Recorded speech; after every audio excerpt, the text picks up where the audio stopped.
Hello and welcome back to Born to Rant. I'm Brandon, and this week we are diving into a movie that completely ignores most of its comic book origins and instead gives us a proverbial smorgasbord of late 90s coolness. I mean, we're talking leather trench coats, samurai swords, and the birth of the Blood Rave. That's right, today we are diving deep into 1998's Blade, directed by Stephen Norrington and starring Wesley Snipes, Stephen Dorff, Kris Kristopherson, Wright, and Donal Logue. We'll look at how the movie came together, everything that makes it an absolute classic, and its legacy over 25 years later.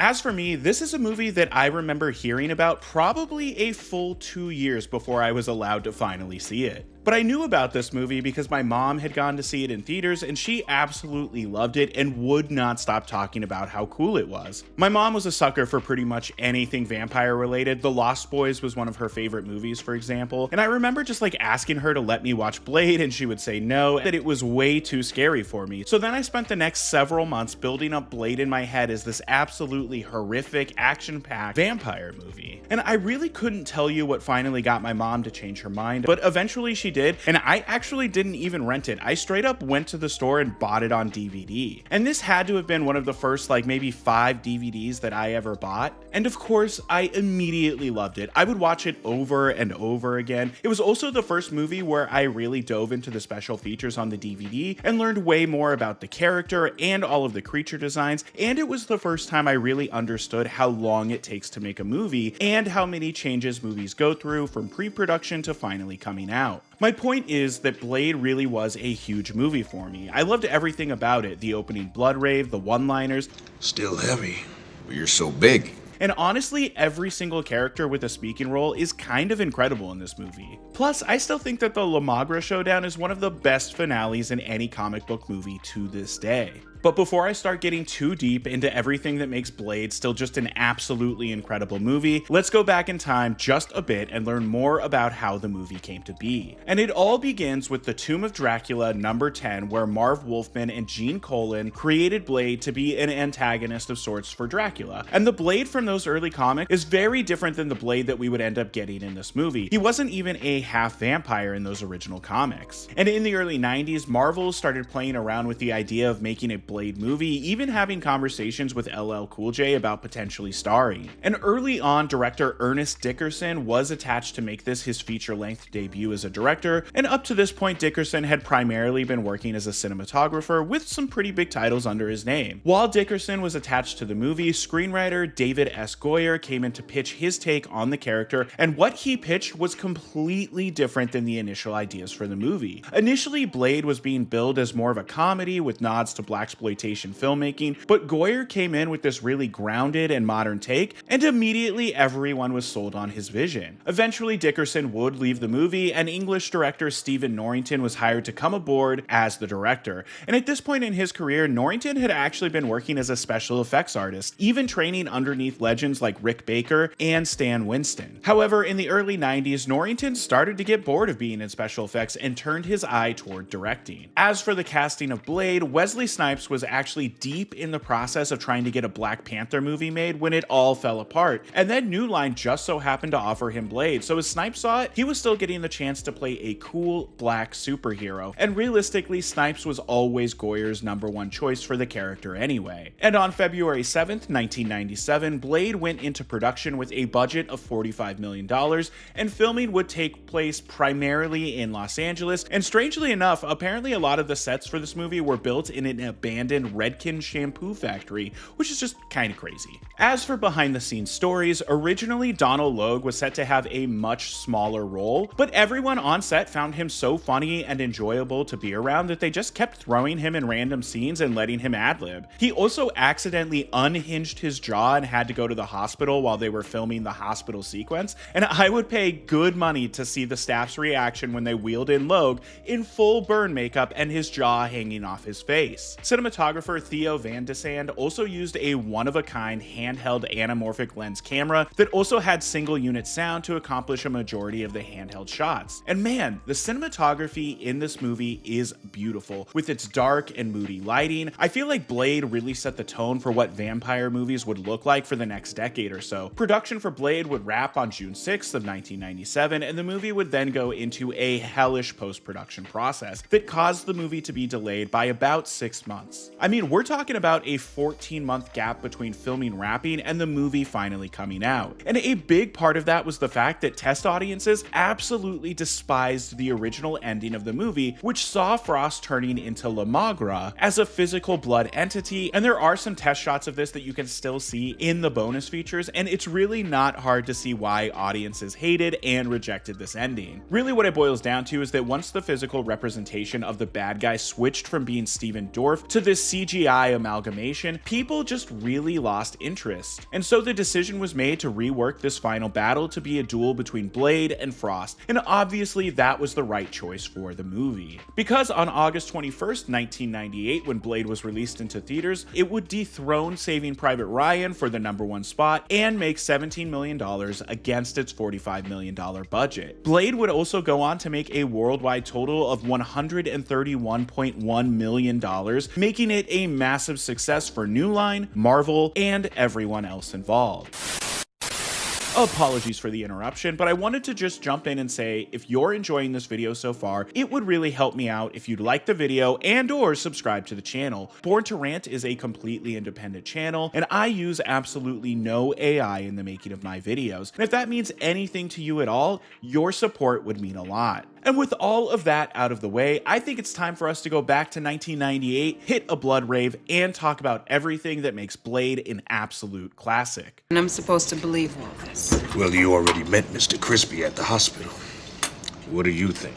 And if we're talking about what makes Blade awesome, it's pretty much every single frame of footage in this movie. But it's also the script, the performances, and the vibes that make this movie special. As for the script itself, David S. Goyer wrote what I would consider to be a damn near perfect script. This thing just moves flawlessly from one scene to the next, and you never question where you are or who any of the characters on screen are. It's all pretty flawless. Like, take the opening of the movie, for example. We follow Tracy Lords and this random dude, and even without knowing what's going on exactly, you're not confused. In fact, I would kind of love to watch this movie for the first time, not knowing that it's about vampires, just to see how I would react to the Blood Rave scene. And I mean, the Blood Rave is perfectly executed. We're hanging out with the only other character in the movie that has no idea what's about to happen, and I've always loved his confusion. And shout out to Kenny Johnson, who plays this guy. I haven't ever seen him in anything else, but apparently he did 60+ episodes of The Shield. And anyway, I've also always loved the way these two push him away when he tries dancing up on them. From a screenwriting perspective, the Blood Rave excellently sets up the world of this movie. There's an underground world of vampires. They like to rave and party while it's raining blood.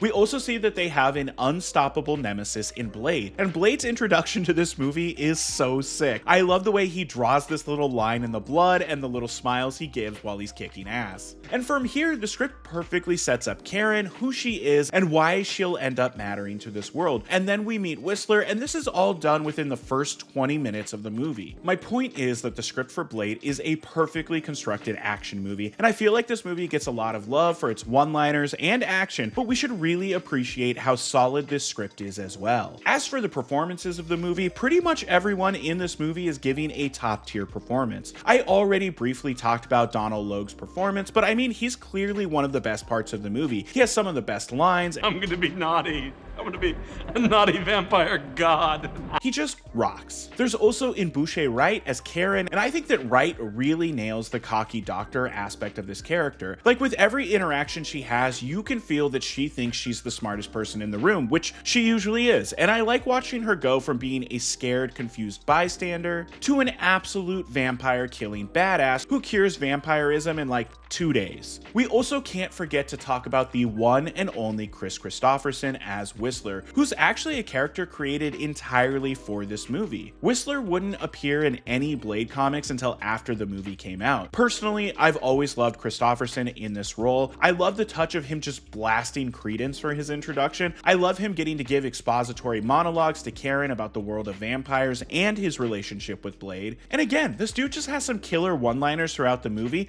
Catch you fuckers at a bad time. But even the badass stuff aside, I think Kristopherson and Snipes both are at the top of their game for Whistler's death scene. They both feel so sad and conflicted, but I like that Kristopherson can't help but still be a hard ass and say, Now walk away, you stupid son of a bitch. Plus, Kristopherson was an OG outlaw country guy, and I just think he was a badass. May he rest in peace. Which brings us to the big two of the movie, and let's start with Stephen Dorff as Deacon Frost. I mean, this character might be the most Gen X coded character of all time. He's cocky, he won't stop smoking, and he listens to techno way too loud on his headphones. But in all seriousness, I love Frost, and I love how Dorff plays him. I love his introduction with the council and him just being too cool for school, and I love when he and Dragonetti have their confrontation in the library, and how weirdly homoerotic it gets at the end. And I love him forcing Dragonetti to watch a sunrise and then tossing his teeth onto the table. Also, shout out to the late great Udo Kier. And that takes us to the big man himself, Wesley Snipes as Blade. And like Snipes said in Deadpool and Wolverine, there's only been one Blade. There's only ever gonna be one Blade. But seriously, Snipes just fully inhabits this character. He feels cool and fun, but also tortured and tough. One thing that I've always found interesting about his performance is the balance he strikes between being the strong, quiet type of hero and the kind of hero that just throws out one-liners. There are worse things out tonight than vampires. Like what? Like me. Like, he's clearly having the most fun when he's killing vampires, but then there are other scenes where he just feels so stoic and tragic. But realistically, Snipes just is Blade in this movie. There's no one else that could have played this character better in this movie. Plus, it was Snipes that gave us what is probably the most well-known line in this movie. Some motherfuckers are always trying to ice skate uphill. Goyer heard him use this expression one day and immediately went and put it into the script. But even these smaller pieces of the picture aside, Blade just works as a whole. It's one of those movies where everything just comes together and fits within the world. The Blood Rave sets the world up. Same with the scenes of Blade driving through the city and we see vampires casually feeding on the street. It all just really drives the point home that vampires run this world, and the only reason humans don't know it is because they don't want to see it. There's also the excellent score done by Mark Isham that's very electronic and techno focused, but that also just serves to highlight the Gen X 90s cool world of the movie. And I just have to give this movie props for featuring heroes in leather trench coats using extreme levels of violence and martial arts set to techno almost an entire year before The Matrix would be released. Oh man, I can't believe I almost forgot to talk about one of my favorite scenes in the movie, the death of Pearl. Pearl aside, this is also the first time Frost and Blade speak to each other, and there is some great tension there. I also love the stuff with Frost at this house party, and shout out to this little girl watching Mortal Kombat, but I mean the whole Karen torturing Pearl with this giant flashlight thing is just sick as hell. As for Pearl, he was played by Eric Edwards, and the suit was apparently a full 700 pounds of latex. And they had to physically build the costume around Edwards while he sat in this chair. Honestly, to me, that seems like a claustrophobic nightmare, but I've always loved this scene and the action scene that follows. I've also always enjoyed that the last 40 minutes of this movie take place entirely at the Temple of Eternal Night, and everything at this set piece just rocked. From Frost torturing Blade and thinking the EDT vials are his serum, Frost also messing with Quinn and pretending he's gonna chop his arm off, and then of course Blade getting thrown into this cool stone Iron Maiden thing, and Karen's face off with Curtis is also really cool. I've always loved the way Curtis says Karen. It just sticks in my head. There's also this amazing sequence as the ritual is being performed and these sick winged skeletons crawl out of the pure blood vampire skulls, which just fully rocks, and I think this still looks pretty good today. And then when Karen finally makes it to Blade, we get this little section of him drinking her blood, and this roar he does at the end is so badass. And then after that, this movie turns into a full-blown action choreography showcase. It feels like it's just 20 straight minutes of Blade killing vampires left and right, and all of it looks sick, especially him killing Quinn and then catching his sunglasses. We already talked about the final fight with Frost a little bit earlier, but I'll just add a few more things here. I love the look on Blade's face when he realizes that he can't just kill Frost like a normal vampire, and I love the way he tricks Frost with the EDT. It just rocks. And then the movie ends with Blade and Karen on a rooftop and him telling her to keep her cure because my guy's got vampires to kill and he needs all of his vampire strength to do that. So over 25 years later, what is the legacy of Blade? Well, I think it's considered to be the real Kickstarter to the comic book movie boom we've been living in for the past 3 decades. X-Men would come just a few years after this, and they would also be clad in black leather outfits. Blade is just one of those late 90s movies that has left a deep impression on the world of comic book movies. And honestly, this movie had a stranglehold on the monoculture for quite a while back in the late 90s and early 2000s. It was one of those movies that just everyone loved. Obviously, we would get 2 more movies starring Snipes as Blade, one in 2002 and one in 2004, and I'll definitely do a video on Blade 2 at some point because I love that movie just as much as this one, but you guys will definitely have to twist my arm a little bit if you want a Blade Trinity video. As for Stephen Norrington, he would only direct 2 more movies after Blade, 2001's The Last Minute, which was straight to video, and 2003's The League of Extraordinary Gentlemen, which was such a disaster that it actually caused Sean Connery to retire from acting. David S. Goyer has obviously gone on to have a very long and somewhat inconsistent career. Like, sure, he wrote all 3 Blade movies and Dark City and worked on all 3 movies in the Dark Knight trilogy, but he's also responsible for Martha. And obviously in 2019, Marvel announced that they'd be rebooting Blade to be a part of the MCU, and that movie would star Mahershala Ali, but it's now 2026 and that movie still does not exist. In fact, Snipes even showed up as Blade in an MCU movie before Ali could finally show up as Blade. Honestly, the fact that Marvel can't seem to crack a Blade movie is insane to me. We all know what we want to see, a dude slashing vampires and giving sick one-liners set to techno. It shouldn't be that hard. But let me know in the comments, are you still hopeful for the MCU's Blade? Do you prefer Blade or Blade 2? Do you hope we get another Blade movie with Snipes in the lead role? If you've made it this far into the video, thank you for watching, and as always, a very special thank you to my supporters on Patreon. You all make this channel possible. If you'd like to learn more about the Patreon, there's a link in the description below. Please don't forget to like and subscribe. It really helps small independent channels like myself out, and that's gonna do it for Born to Rant this week, okay? Thank you. Bye-bye.